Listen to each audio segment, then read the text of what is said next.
Time now for Rocky Jordan.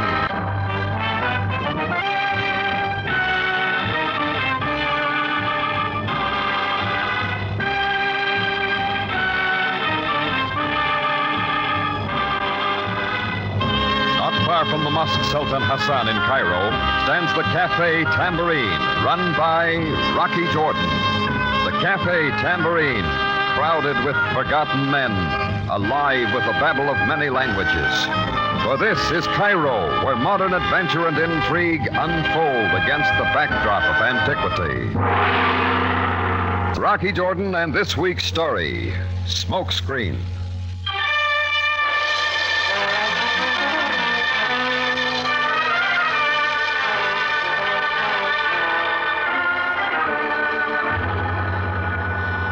It was the other side of midnight, and I was beginning to think I'd spent one of those routine days I could forget. It just goes to show how wrong you can be. The customers and the help had gone, and I walked over to the front door to let a little air in before I locked up for the night. I got the air all right, but I also got something I wasn't counting on. Monsieur Jordan! Monsieur Jordan! She moved in out of the shadows like she'd been waiting there. She was inside like a magazine salesman. But she didn't look the part. She was small and dark, but all woman, with eyes a little too big for her face. Monsieur Jordan, you do not remember me? Well, give me time. It'll come to me. I was a manicurist. Oh, sure, manicurist at Shepherd's. Oui. Adele, wasn't it? Adele Simoneau. Monsieur Jordan, I had to see you. Well, the light's better in the daytime. No, this had to be tonight. I'm asking you please to do something for me. It will not be difficult. We ever heard that before? I'd like to help Miss Simoneau, but it makes a long day. I will pay you if that concerns you so much. I ask no favors. Well? I can answer better if I know what it's about. Oh, thank you, Monsieur Jordan. Wait here but a moment. She moved out the door again and walked a few steps to a shadow near the corner. Then they were both coming back. The shadow was a man, much older and grayed. I wasn't sure about the pallor in his face, but the look in his eyes meant something. I'd seen fear before, too many times. Monsieur Jordan, this is my father, André Simoneau. Hello, Simoneau. Monsieur Jordan, I must explain that what we ask is my daughter's wish. Please, Papa, it is settled. There is no other way. Well, maybe I'm the one to decide that. What's this all about, anyhow? It is little to ask, Mr. Jordan. We wish only that the Café Tambourine remain open for us tonight, that we be permitted to stay here. Oh, I get it. Big convention in town, huh? Hotels are all full? You do not understand. We also wish that you stay here with us to watch my father. He needs watching. I'm trying to tell you. You have only to witness my father's presence here. Oh, I expected something like that. Good night, Simoneau. The tambourine closed 10 minutes ago. You will not help us. Look, I've been taken in my day, but this isn't my day. You walk in here and tell me you want a witness for Papa. Why? Because somewhere in Cairo something has happened or is going to happen. Either way, it won't be good. Because I'm supposed to pull the chestnuts out of the fire. Oh, no, thanks. I burned too easy. I told you I'd pay you. The police work for free. But we can't go to the police. If you let me explain. Sure. I'll stop in for a manicure someday. You can tell me all about it. You see, Adele, I was right. And I thought you were the one person who would help. I was mistaken. Come, Papa. Monsieur Jordan, I do not blame you. Our situation is hard to understand. Monsieur Jordan, your answer is still no. I don't have to spell it out, do I? Good night. She looked at me for a minute without another word. Something in her eyes made me wonder if I ought to change my mind. But I was too late. She turned and opened the door. That's when Simoneau stopped in his tracks. The cat! The cat! Adele! Simoneau, get away from that door. Jordan, help me. Here, let me. Adele, mon petite fille. Stay back, Simoneau. Let me look at her. Monsieur, she's... I'm sorry, Simoneau. So... The cat. Simoneau, wait. Keep away from the door. Do not hold me, monsieur. Let me go. Get out there. Listen to me. The cat! Simoneau! Come back, Simoneau!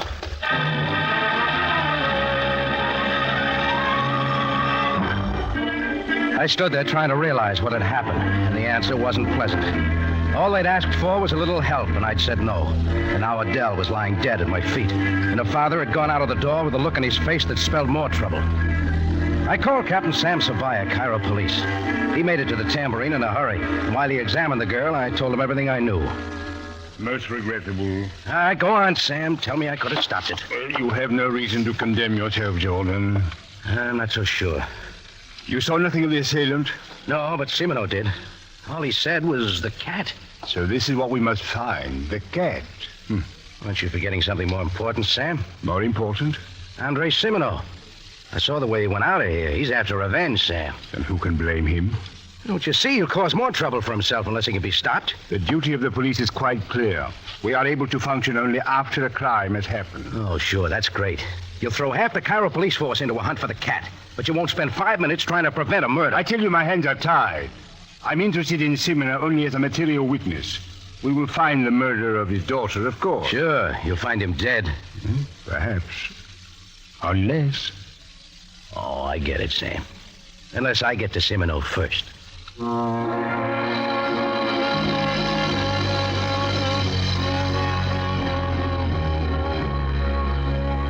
Well, that made it pretty clear. If Simino was to be found, I had to find him. I left Sam and his boys to take care of the girl and started out into the Cairo night. I wasted 2 hours and 20 piastres asking questions to try to get a line on Simino.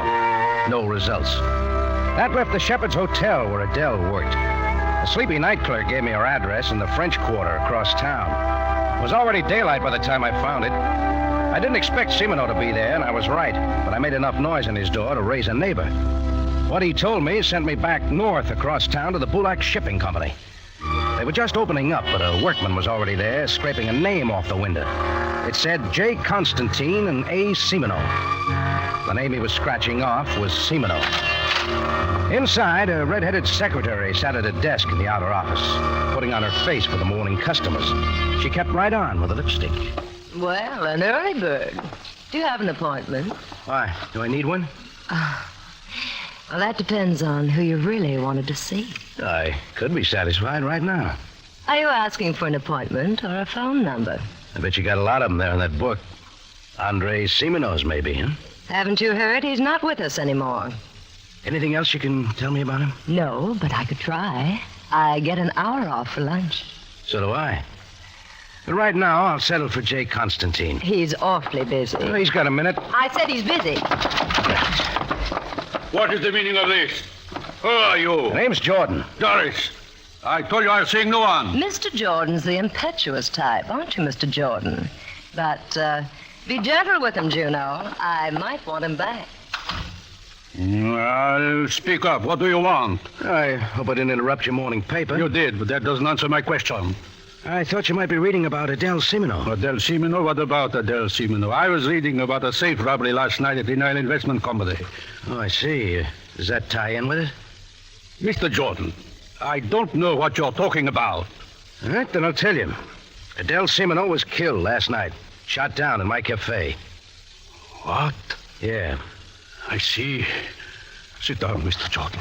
Please sit down. This is a terrible shock. Terrible. Andre and his daughter loved each other very much. How did this thing happen? We don't know. I was hoping you could help. Anything, Mr. Jordan. All right, then, let's start with why Simino's name is coming off your window. Oh, that. He quit the business several days ago. He didn't tell you? No. Any special reason? Just decided he wanted out. I'm sure it has no connection. Well, maybe the cat can tell us more about that. The cat? That doesn't mean anything to you? Should it? I don't know. But we've got to find Simino. He seemed to know who did the shooting, and he's out for revenge, to kill or get killed. Yes, of course. Andre would think of revenge. That girl was his whole life. After the way she stuck by him through everything. Yeah, everything. September 39, Paris, you know. She still had faith in him, waited for him, to help him when he got out. September 39, Paris. Got out of where? Why, out of... Mr. Jordan, I thought you were a close friend of his. That's right. Obviously, you're not. And I have told you too much already. Now you can get out. Touchy subject, Mr. Constantine. I said get out, or I'll have you thrown out. A half hour later, I was at the Cairo Library going through the Paris newspapers for September 1939. And it paid off. The third paper I went through carried a story of a robbery conviction. Expert safe-cracking, defendant Andre Simino. Now, that made me think about something else Constantine had mentioned. The safe-cracking job at the Nile Investment Company just last night. Well, Sam could tell me more about that. I drove to the Tambourine, parked out back, and started for my office door on the phone. I didn't quite make it. I did not enjoy waiting, Mr. George. Right there, my search was over. I hadn't found Simino, but I had found the cat. He looked like one, and he sounded like one, and he was very much alive. Observe me, Mr. Jordan. I'm looking at the gun. The same one that killed Adele? So you saw me at the window last night. Who were the shots for, Adele or her father? She was at the door at the wrong time. Yeah, so they were for Simino. And then he said many things, did he not? Only 2 words. The cat. 2 words that mean death to you now. Why were you after him? Why was he marked for killing? I talk no more. No more, Mr. Jordan. I felt nothing. It wasn't me, but the cat that slumped against the door. The sound of a lot of footsteps sent me whirling, in time to see a figure stuffing a gun in his pocket, dart out of the alley to the side street. Hey, stop! Come back here! I stood there looking after the fading car, and I knew I'd failed. There was nothing now but to call Sam and tell him who I'd seen running away from the killing. I was sure who it was. Adele's father, Andre Simino.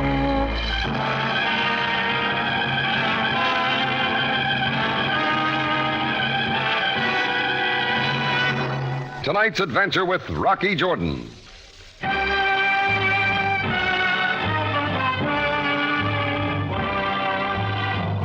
Now we take you back to Cairo and tonight's Rocky Jordan story, Smokescreen.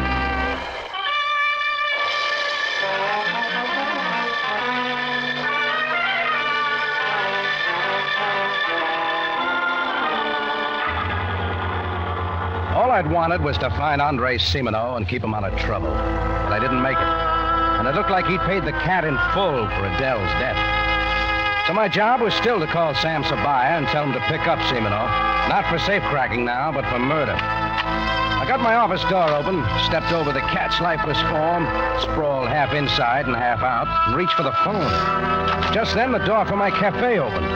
There stood Constantine's red-headed secretary. Forget about the lunch, Rocky? Not in here, Doris, not now. Oh, you mean we're not quite alone? Just wait for me in the cafe, huh? You shouldn't have done it, Rocky. It was Simino's job. That's why I wanted to find him. Poor fellow. And dressed so nicely. Don't touch him, Doris. What's the matter with you? Keep away. Very well, Rocky.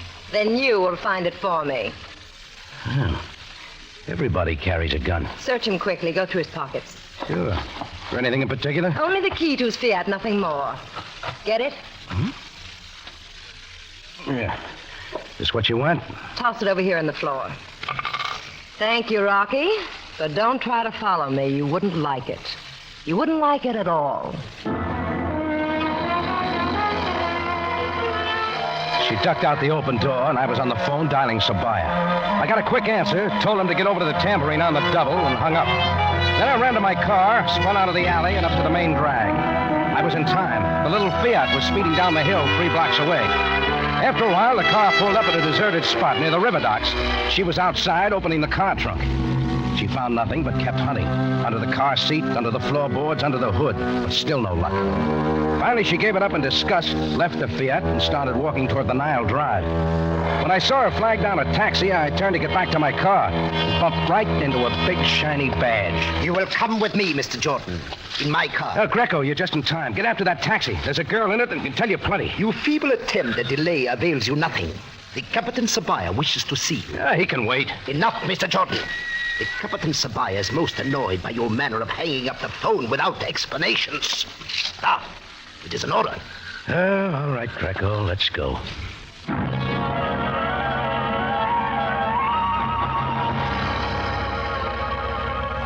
And so there is violence and still more violence, Jordan, and always at your very door. All right, Sam, you got the cat now. That's who you wanted. You are telling me that the man murdered at your alley door is the cat? Of course he is. He admitted killing Adele last night. And who killed him, Jordan? I wasn't looking. Indeed. Of course it was him, We will most certainly find him now. Sure, you'll find him. A man sees his daughter cut down right in front of him. He can do nothing but square it, and then you get real busy. Jordan, do not forget, retribution is a concern only for their... All right, Sam. What would you have done? What could any man do? My feelings are not important. Well, what do you know about the cat? Very little, except this bullet which we found in him. 32, huh? Now, Jordan, why were you not at your cafe when I arrived? I was tailing somebody else you'll want, Sam. A red-headed secretary named Doris.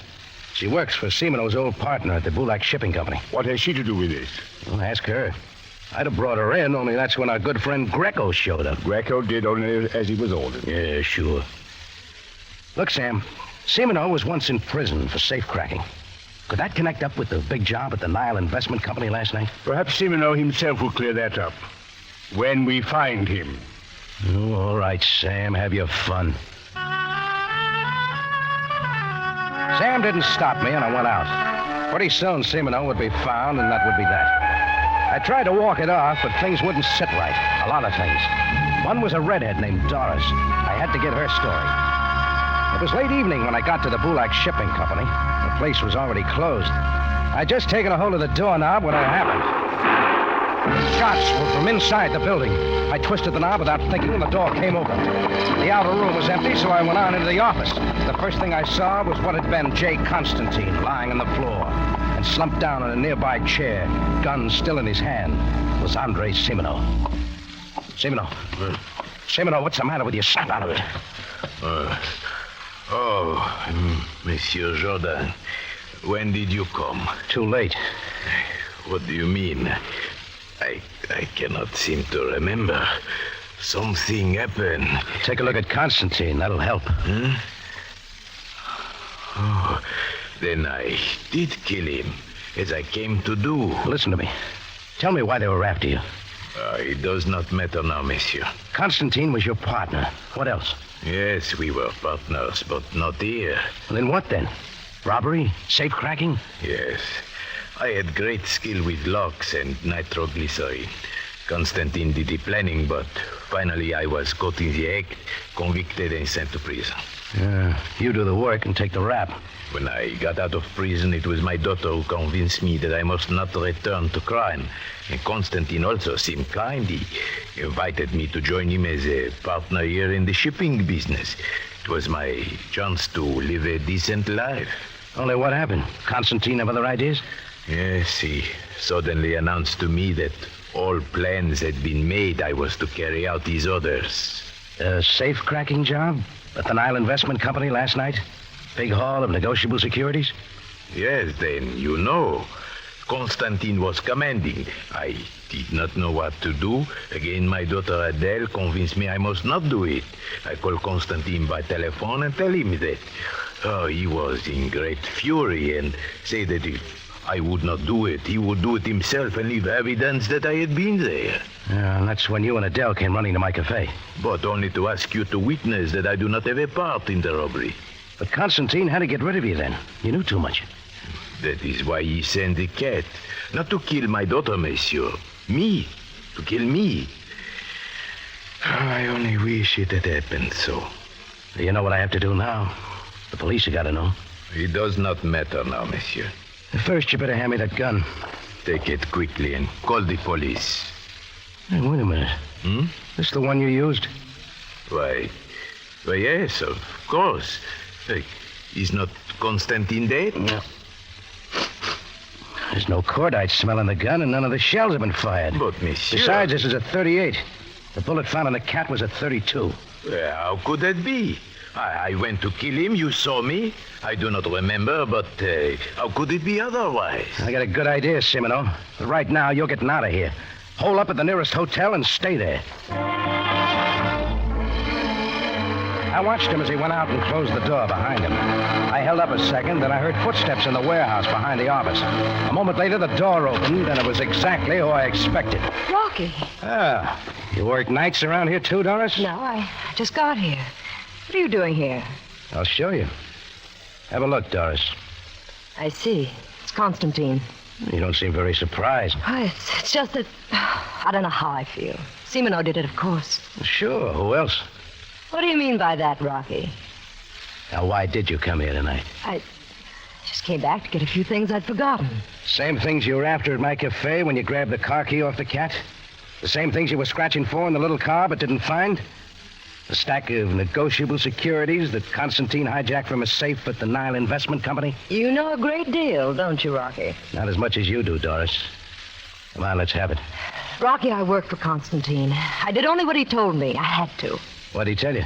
Only that he'd given the securities to the cat to hide. He didn't trust the cat. I was sent to watch him. When I found him dead at your cafe, I had to get the securities. I was afraid. Sure, you were real scared, weren't you? Tell me something. Where'd you meet up with a guy like Constantine? One meets up with many people on the continent, Rocky. Yeah, that's true.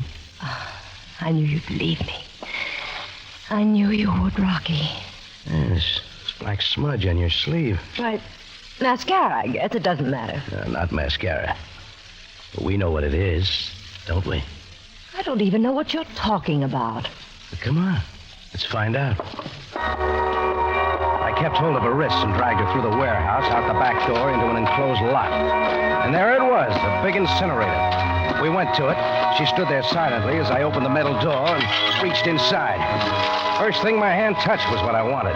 Bulky envelopes, a lot of them. You don't have to open them, Rocky. The securities are all there. You were in a big hurry to hide them, weren't you?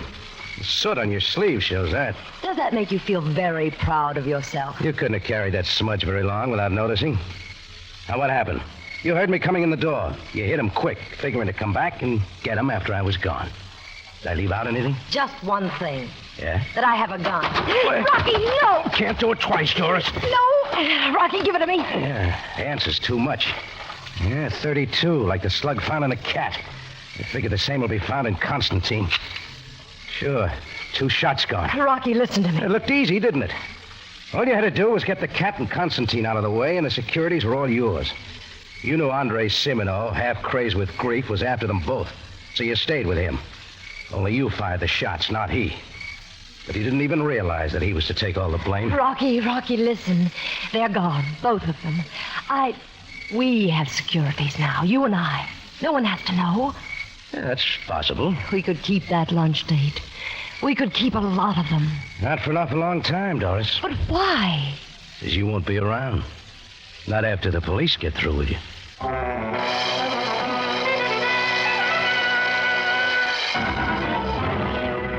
In just a moment, Rocky Jordan returns to conclude tonight's story. Back now to Rocky Jordan for the conclusion of tonight's story.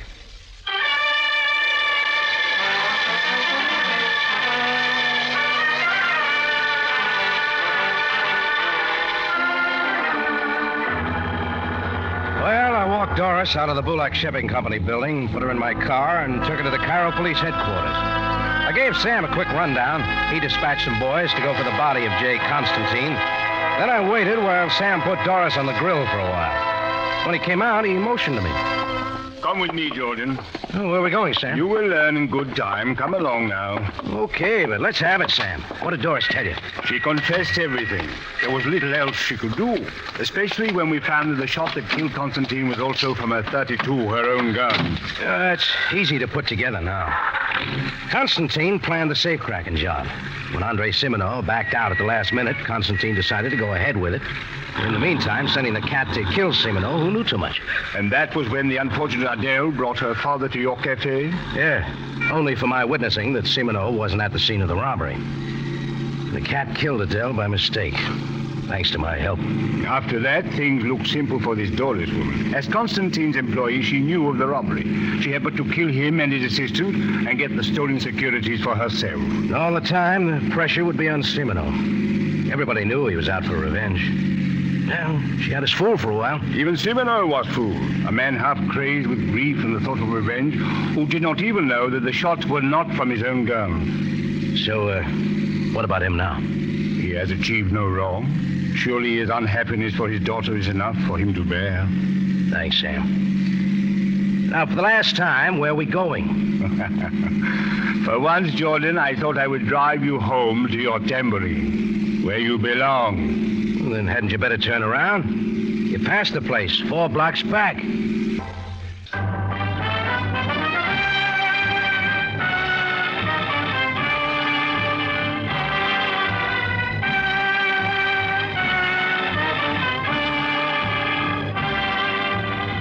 Rocky Jordan, written by Gomer Cole and Larry Roman, stars Jack Moyles in the title role with Jay Novello as Sam Sabaya. This program is produced and directed by Cliff Howell, with original music composed and conducted by Richard Arumpt. Remember, you have a date next week at the Cafe Tambourine, run by Rocky Jordan. Same time, same station. And the story is The Loomis Affair.